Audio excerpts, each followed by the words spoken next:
जय मसीह की। Praise the Lord. आज का जो समय है उस समय में हम लोग किसके तरफ देखें, क्या करें, क्यों, कैसे करें, कैसे छुटकारा मिले, कहाँ से उद्धार मिल सकता है हम सबको। हम लोग ये सोच में हमेशा पड़ा हुआ है। बाहर कोरोना वायरस, घर में डर, चिंता, सोच, हर जगह वही चल रहा है और सोच से हम लोग डरे हुए हैं। ये डर है कि कल क्या होगा और अगले मोमेंट में क्या होगा, ये सोच के सब हम लोग चल रहे हैं।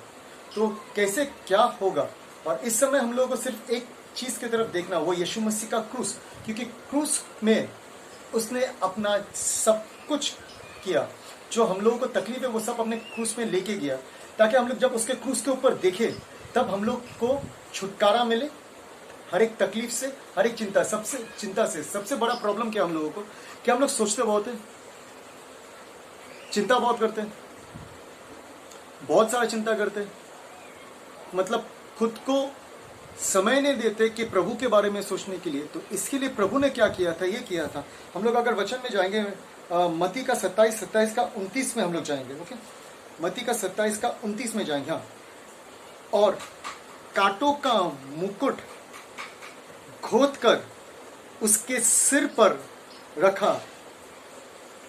कांटों का मुकुट उसके सिर पे रखा। सर पे एक राजा को, एक महाराजा को कांटों का मुकुट नहीं, ताज, मतलब हीरे, सोना, डायमंड, सब कुछ लेके उसका ताज बनता है। लेकिन इस राजा ने हमारे जैसे पापियों के लिए अपने सर पे कांटों का मुकुट पहना, ताकि हम लोग चिंता ना करें, हम लोग डरे मत,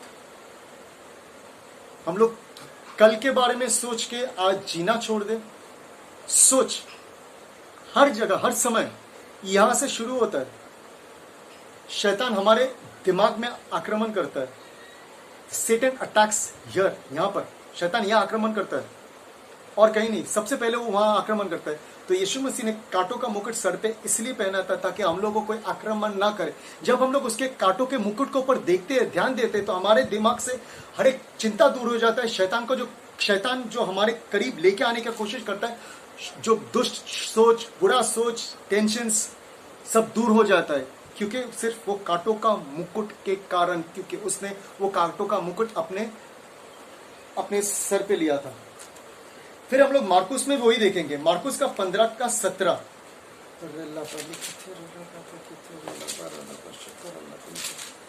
मार्कुस का 15 का 17 हम लोग देखेंगे।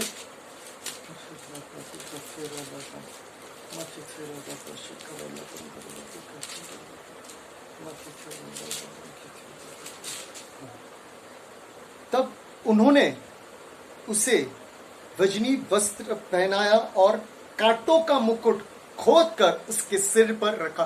खोद कर मतलब मुकुट पहनाया, कांटों का मुकुट पहना, फिर इसको घुमाया। आप लोगों ने अगर यीशु मसीह का वो पिक्चर क्या पैशन ऑफ क्राइस्ट आया था जो देखा होगा, तो उसमें दिखाता है कि कैसे करके कांटों का मुकुट डाल के उनके सर के ऊपर एक लकड़ी, कांटों का मुकुट को वहां पर एक लकड़ी डालता है, लकड़ी डाल के उसको घुमाता है। तो सोचिए कितना तकलीफ लिया ताकि हम लोगों को तकलीफ ना हो। फिर भी हम लोग तकलीफ में रहते, फिर भी हम लोग ये विश्वास करते, ये सोचते कि क्या करेंगे, कैसे होगा, कल जिएंगे कैसे, कल विश्वास करेंगे कैसे, कल क्या होगा, अरे बाहर पुलिस है, यहाँ पर वो है, ये सोच के हम लोग डरे हुए। हम लोग जो प्रभु के दास और दासी है, प्रभु के विश्वासी भाई बहन है, हम लोग क्या करते हैं, ये सब हम लोग ये सब क्या कर रहे हैं। विश्वास करना चाहिए हम लोगों को। हम लोग सोच से हम लोग डरे हुए, हमेशा डरे हुए। फिर प्रभु ने क्या किया, अपना शरीर दिया, अपना शरीर पूरी तरीके से हम लोगों को दिया। मत्ती का 26 में जाएंगे हम लोग।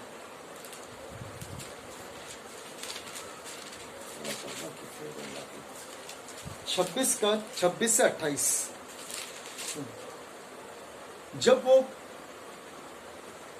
जब उनको मारा जाने वाला था, उससे पहले का समय है, उससे पहले का टाइम है, तब प्रभु भोज का समय, जब वे खा रहे थे, यीशु ने रोटी ली और आशीष मांगकर तोड़ी और चेलों को देखकर कहा, लो खाओ, यह मेरी देह है।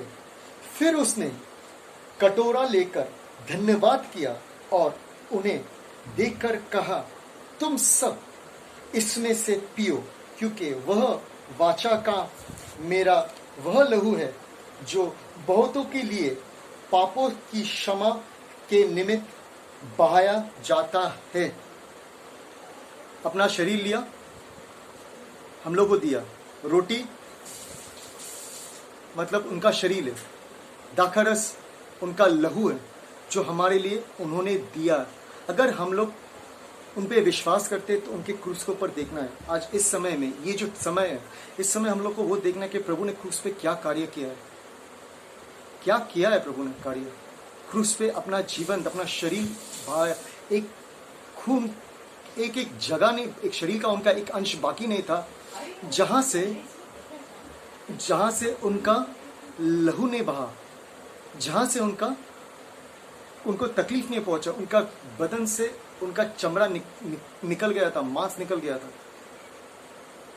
वो यीशु मसीह ने किया हम लोगों को, ताकि हमको कोई तकलीफ ना हो। प्रभु भोज इसलिए लोग करते हैं। अगर आप प्रेरितों के वचन में जाओगे, प्रेरितों के वचन में क्या बोलता है? हर घर घर जाके वो लोग प्रभु भोज करता था। लेकिन आज के समय में हर घर घर नहीं होता है, महीने में एक बार, महीने में 2 बार होता है। तो ये प्रभु भोज अगर हम लोगों ने किया, हर एक पल, हर एक दिन किया अपने घर में, अपने परिवार लेकर, तो सोचिए हम लोग क्या बन जाएंगे प्रभु। हम लोग प्रभु के साथ एक हो जाएंगे, क्योंकि हमारा उनका शरीर और उनका लहू खाने से और लहू पीने से हम लोग उनके साथ एक हो जाएंगे और उनके जैसे बन जाएंगे। क्योंकि उनके अंदर ना कोई तकलीफ था, ना कोई बीमारी थी, ना कोई दुर्बलता था, कुछ नहीं था, सिर्फ और सिर्फ परमेश्वर का महिमा था। उसी तरीके से हम लोगों को अपने अंदर प्रभु का महिमा भरना है। फिर हम लोग जाएंगे 1 कुरिन्थियों का 11, प्रभु वचन के ऊपर में बात करो। 1 कुरिन्थियों का 11 का 23 से 26। 1 कुरिन्थियों का 11। क्योंकि वह बात मुझे प्रभु से पहुंची और मैंने तुम्हें भी पहुंचा दी कि प्रभु यीशु ने जिस रात वह पकड़ाया गया, रोटी ली और धन्यवाद करके रोटी तोड़ी और कहा, यह मेरी देह है जो तुम्हारे लिए है, मेरे स्मरण के लिए यही किया करो। इसी रीति से उसने दियारियों के पीछे कटोरा भी लिया और कहा, यह कटोरा मेरा लहू है, लहू में नई वाचा है। जब कभी पियो तो मेरे स्मरण के लिए यही किया करो। क्योंकि जब कभी तुम यह रोटी खाते और इस कटोरे में से पीते हो, तो प्रभु के मृत्यु को जब तक वह न आए प्रचार करते हो। प्रभु का प्रचार करते हो जब तक उनके, देखिए, जब तक वो नहीं आएगा तब तक हम लोग को करते रहने का है। प्रभु आ गया, क्या जरूरत है? क्योंकि प्रभु हमारे साथ है, हमेशा हमारे साथ रहेगा, उनके याद में, स्मरण में हमेशा। जब हम लोग हमेशा प्रभु को, एक ऐसा चीज है जो यहाँ पर पौलुस ने बोल रहा है, जो प्रभु ने मुझे दिया मैं आज वो सब आपको दे रहा हूँ। उसी तरीके से आज जो वचन मैं आप लोगों को दे रहा हूँ, वो प्रभु के द्वारा मैं आप लोगों को दे रहा हूँ। मेरा वचन नहीं है, मैं वचन नहीं देने वाला हूँ नहीं, मैं सिर्फ एक प्रभु का यंत्र हूँ या इंस्ट्रूमेंट हूँ या एक दास हूँ जो प्रभु इस्तेमाल कर रहा है लोगों को बोलने के लिए कि ये प्रभु बोझ इतना ज़रूरी है, ये क्रूस इतना ज़रूरी है। आज के समय में क्रूस की तरफ इतना देखना ज़रूरी है। To look at the cross is so important today. We need to look at the cross. हम लोग को क्रूस की तरफ देखना है, जो क्रूस पे यीशु मसीह ने अपना जीवन दिया है। फिर हम लोग जाएंगे 1 यूहन्ना का पत्र 1 से 7।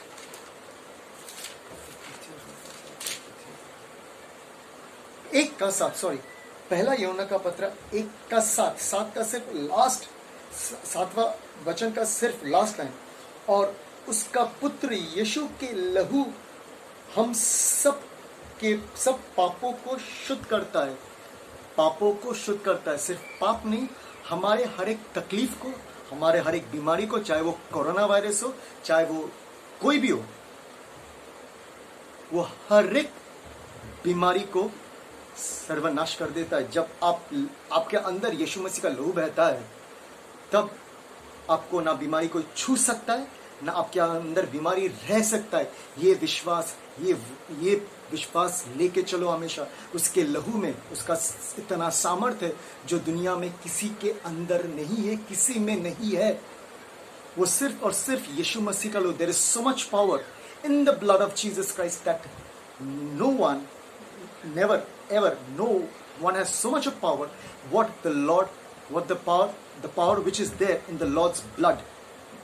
यीशु मसीह के लहू में इतना सामर्थ्य, इतना ताकत है कि आप जब यीशु मसीह का लहू अपने ऊपर लगाओगे, मैं अपने ऊपर यीशु मसीह का लहू लगाता हूँ, मैं अपने परिवार के ऊपर यीशु मसीह का लहू छिड़कता हूँ, और मैं अपने ऊपर यीशु मसीह का लहू छिड़कता हूँ, कोई भी कोरोना वायरस, कोई भी वायरस, कुछ भी आपको छू नहीं सकेगा। आमीन। फिर यूहन्ना का 4:14,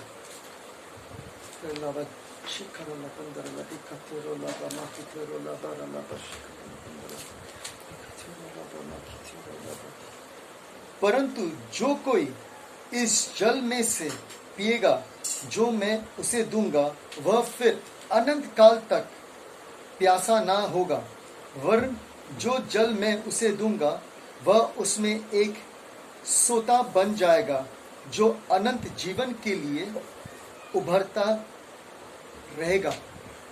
परंतु जो जल, अभी बोलोगे जल किधर से?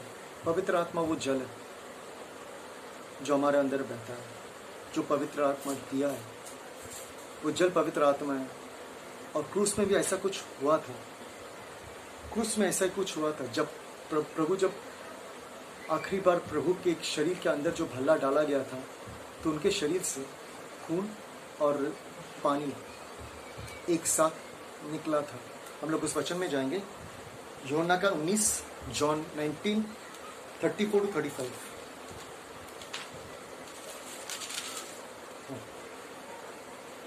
परंतु सैनिक में से एक ने भला से उसका सीना भेदा और उसमें से तुरंत लहू और पानी निकला। लहू और पानी, उन्होंने एक कतरा बूंद नहीं छोड़ा अपना शरीर का।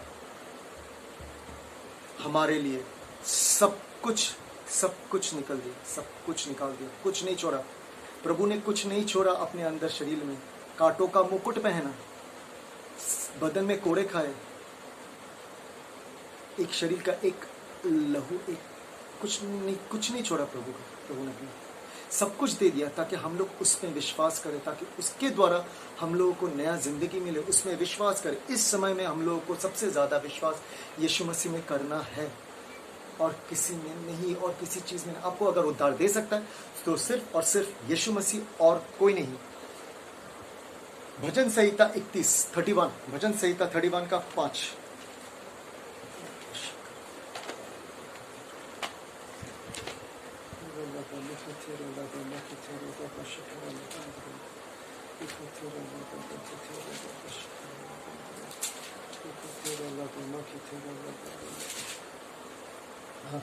मैं अपनी आत्मा को तेरी ही हाथ में सौंप देता हूँ।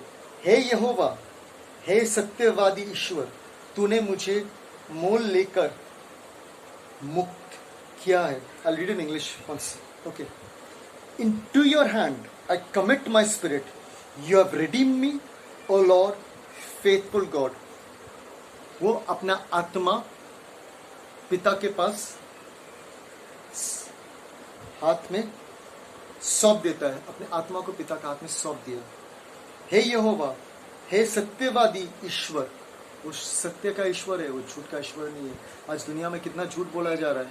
आज बहुत जन बहुत कुछ बोल रहा है, बहुत पास्टर लोग बहुत झूठ बोल रहे हैं कि एक जन ने बोला इस तारीख को खत्म हो जाएगा, एक जन ने बोला 2 हफ्ते में खत्म हो जाएगा, कितना कुछ में किसी ने बोला ना मैंने प्रचार किया ये ऐसा आएगा ऐसा आएगा। कि ये समय है हम लोग को ये सब बात बोलने का, डराने का, या ये बोलने का समय है कि प्रभु की तरफ देखो, आपका हर एक तकलीफ छुटकारा मिलेगा। इतना निर्दोष मर रहा है वहाँ पर। सब लोग बोल रहे हैं ये दुनिया का अंत है, दुनिया का अंत है। ठीक है, दुनिया का अंत है, तो हमारा ध्यान किस में होना चाहिए? यीशु मसीह में होना चाहिए, और हम लोग का ध्यान यीशु मसीह में दिलवाना चाहिए, ना कि ये बोलना चाहिए कि मैं प्रार्थना करूंगा, मैं बोलूंगा, मैं नहीं हूं, मैं कुछ नहीं हूं, यीशु मसीह सब कुछ है हमारे लिए। हम लोग क्यों ये बात नहीं समझते अभी तक? हम लोग अभी भी हम लोग अंधे, विश्वासी लोग के होके अंधे। वो बोलते हैं ना आत्मा में अंधे, हम लोग आत्मिक अंधे, शारीरिक अंधा नहीं है, आत्मिक तरीके से हम लोग अंधे। जो हम लोग इतने झूठे प्रचारों का, इतने बड़े बड़े प्रचारों का बात सुनते हैं, लेकिन प्रभु का वचन लेके सामने नहीं बैठते कि प्रभु ने क्या बोला, अंत कैसे आएगा। वायरस वायरस कोरोना वायरस, इतना इतना रोज ये कोरोना कोरोना बोल बोल के कोरोना को हम लोग यीशु मसीह की जगह दे दिया, लेकिन यीशु मसीह को साइड में रख दिया। यही हो रहा है। कोरोना बोलते बोलते कोरोना को इतना ऊपर ऊंचा कर दिया कि प्रभु को मैंने हम लोग को नीचे डाल दिया। तो कोरोना बहुत महान हो गया, प्रभु महान नहीं है। तो कौन महान है? अगर यीशु मसीह सब कुछ क्रूस पे किया, किसके लिए किया? हम लोगों के लिए किया, ताकि हम लोग उसको देख के छुटकारा मिले। कोरोना को देख के छुटकारा नहीं मिलेगा, आपको कोरोना हो सकता है। अब जब कोरोना को देखते हो, कोरोना का तरह बन जाओगे। यीशु मसीह को देखो, यीशु मसीह की तरह बन जाओगे, क्योंकि यीशु मसीह ना कोई बीमारी है, ना कोई तकलीफ है। फिर हम लोग जाएंगे मत्ती का 27 का 40, मत्ती का 27 का 40, 46।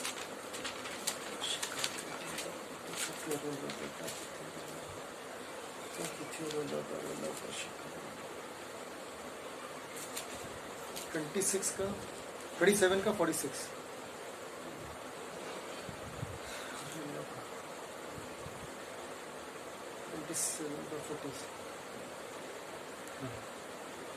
तीसरे पहर के निकट यीशु ने बड़े शब्द से पुकार कर कहा, एली एली लामा सबक्तानी, अर्थात हे परमेश्वर तूने मुझे क्यों छोड़ दिया। अरे यीशु मसीह को पिता ने छोड़ दिया, ये कैसा परमेश्वर है? ये सोचने वाला बात हो गई। ये यीशु मसीह पिता ने परमेश्वर ने पुत्र को छोड़ दिया। फिर हम लोग पढ़ेंगे मार्कुस का 15, वहां पर रखिए, मार्क करके रखिए, फिर मार्कुस का 15 में जाइए। मार्कुस का 15 में 15 का 34, 15 का, हाँ मार्कुस का 15 का 34। हाँ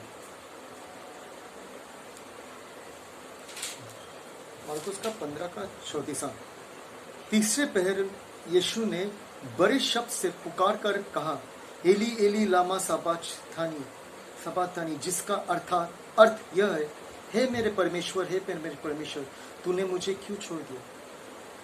पिता ने क्यों पुत्र को छोड़ दिया? सोचने वाला बात है। लोग बोले कि ये ब्रदर क्या बोल रहा है।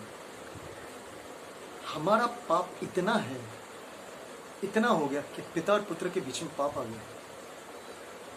हमारे पाप इतना हो गया कि पिता और पुत्र के बीच में क्या आ गया? पाप आ गया। पिता ने पुत्र को देख सका, इतना तकलीफ। तो सोचिए, आप आपका बच्चा मर रहा है, तकलीफ में है, आपको कितना तकलीफ हो रहा है। उसी तरीके से आज जब हम लोग कितना तकलीफ है, अपने पिता को कितना तकलीफ होता होगा, क्योंकि सबको उन्होंने बनाया है, सबको उन्होंने बनाया, उनके सांस, उनके आत्मा के द्वारा सब बना। शैतान के आत्मा के द्वारा नहीं बना। शैतान कुछ नहीं, शैतान सिर्फ तुच्छ काम करता है, प्रभु नहीं करता है, पिता नहीं करता है। फिर जाएंगे हम लोग लूक का 23 का 46, लूक 23:46।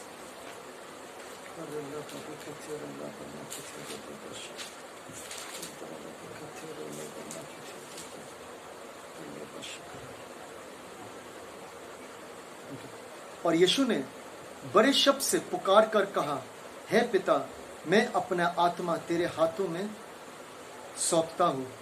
जैसे हम लोगों ने भजन संहिता 21 का 5 में पढ़ा, तुझे सौंपता हूँ, उसी तरीके से वो जो भविष्यवाणी किया था दाऊद ने, वो पूरा हुआ था। खुद को सौंपा, अपने मर्जी से सौंपा, हमारे पापों के लिए सौंपा। उसको जरूरत नहीं था, वो निष्पाप है, वो निष्पाप था, निष्पाप है, निष्पाप रहेगा, उसके अंदर कोई पाप नहीं है। हम लोग पापी हैं, हम लोग सब पापी है, लेकिन आज हम लोगों को पिता हमको नहीं देखता है, यीशु मसीह का हमारे ऊपर देखता है, क्योंकि हम लोगों पर यीशु मसीह, हमारे शरीर के ऊपर यीशु मसीह का लहू है, यीशु मसीह का आत्मा है, तो वो अपने पुत्र को देखता है। देखिए अनुग्रह ऐसे बोलता है, जब हम लोग हम लोग जब पाप करके ये सोचते हम लोग पापी है, नहीं, हम लोग पापी नहीं है। हम लोग पाप करते हैं, लेकिन प्रभु हमारे पापों को क्षमा करते हैं, क्योंकि वो हमारे पापों को नहीं देखता है, वो अपने पुत्र को देखता है। उसने जो किया हमारे लिए वो देखता है। तो कुछ फ़ायदा नहीं होगा ना कि प्रभु ने क्रूस पे अपना जीवन दिया, लेकिन उसका कुछ फ़ायदा नहीं है। तो क्या होगा, क्या मतलब है? क्या अपने खुद को सौंपा और यह कहकर प्राण छोड़ दिया। उसके बाद क्रूस पे अपना प्राण छोड़ा, खुद से छोड़ा हमारे पापों के लिए, ताकि हम लोग को तकलीफ ना हो। फिर हम लोग जाएंगे यूहन्ना का 19:30।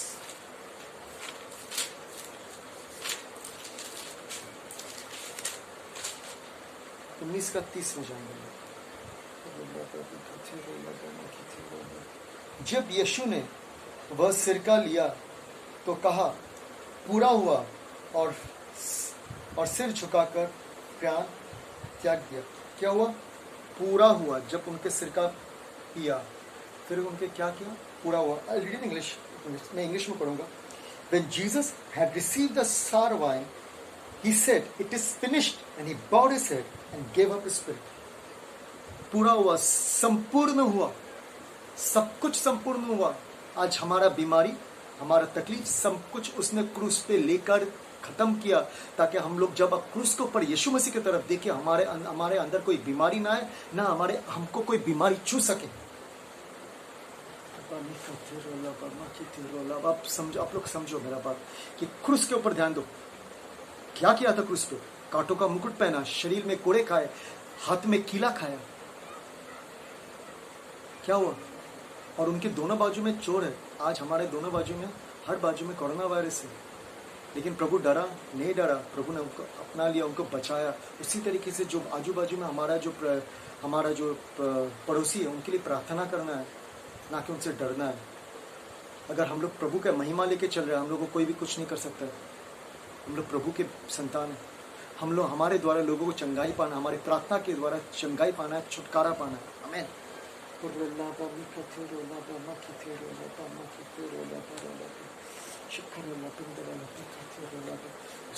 आमीन। अच्छा, और एक बात बोलना है। 1 तारीख से मैंने निश्चित किया, डिसाइड किया कि सब मिलके 40 दिन का उपवास प्रार्थना अपने अपने घर पे करेंगे। आप लोग कितना टाइम से कितना टाइम तक कर सकते हो मालूम नहीं, क्योंकि लेकिन मैं रोज़ 2-3 दिन से, मैं जब से मेरे अंदर प्रभु ने ये बात दिया है, तब से मेरे प्रार्थना के समय में हमेशा प्रभु बोल रहा है कि 40 दिन को उपवास, 40 दिन। अगर किसी को नहीं हो रहा है ज़्यादा समय, लेकिन रात के 12 बजे से लेकर दोपहर के 3 बजे तक आप सिर्फ पानी में रहो, पानी पियो और प्रार्थना करते रहो, ताकि कोरोना वायरस से पूरा पृथ्वी के लोगों